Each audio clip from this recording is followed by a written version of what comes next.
Olá, no documentário de hoje vamos falar sobre as artes das décadas de 1960 e 1970, pop art. A partir das décadas de 1960 e 1970, o mundo assistiu a um movimento que alteraria não só as técnicas de composição e os valores estéticos artísticos, mas que também estabeleceria uma mudança no próprio conceito da arte, que seria a pop art. Pop art é nada mais que a abreviação da expressão inglesa popular art, que significa arte popular. Essa arte ela não era popular no sentido de ser produzida para ou pelo povo, mas sim no sentido de incorporar elementos da cultura de massa. Elementos como marcas de grande consumo, produtos industrializados, ícones do cinema e da música, ou seja, tudo o que tinha apelo junto ao grande público. Então, quando os artistas traziam para a arte a representação dos objetos presentes no cotidiano do cidadão comum, eles aproximavam a arte e o público não especializado.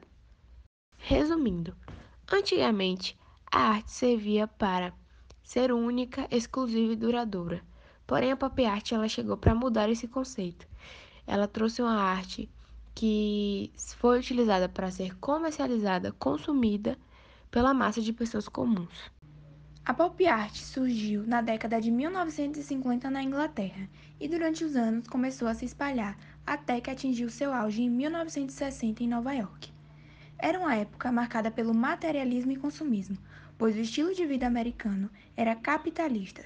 As marcas investiam muito em propagandas e comerciais para cativar principalmente o público jovem nascido durante a geração pós-Segunda Guerra Mundial, e os artistas faziam críticas justamente a esse consumo excessivo.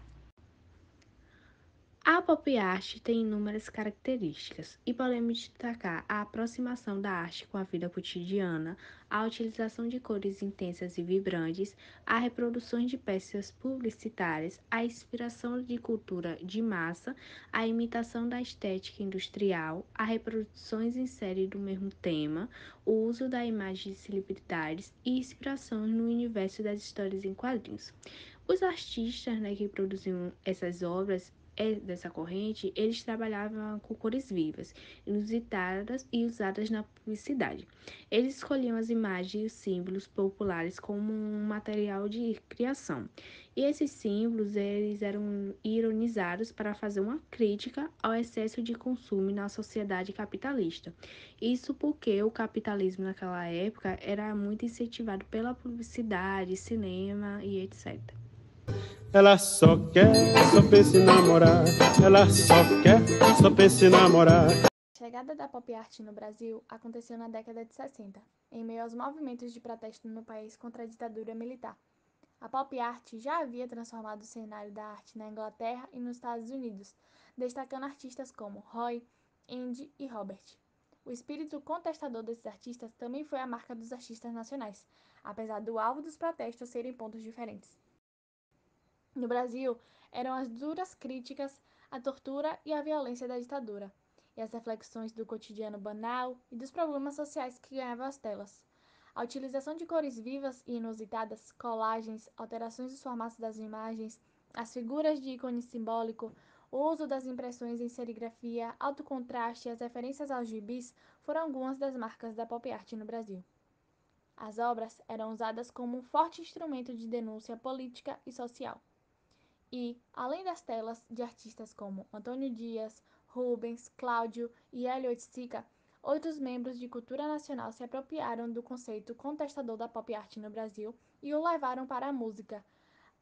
O movimento da Tropicália também bebeu da fonte da pop art, buscando inspirações para as canções de protestos e filmes. Artistas dessa época são Caetano Veloso e Gilberto Gil, que são músicos, Glauber Rocha, cineasta, Zé Celso, ator, e entre outros, foram exemplos de artistas que usaram sua arte para protestar, driblando o sistema de censura com trocadilhos, metáforas e outros recursos linguísticos. Por usar signos e símbolos extraídos do imaginário da cultura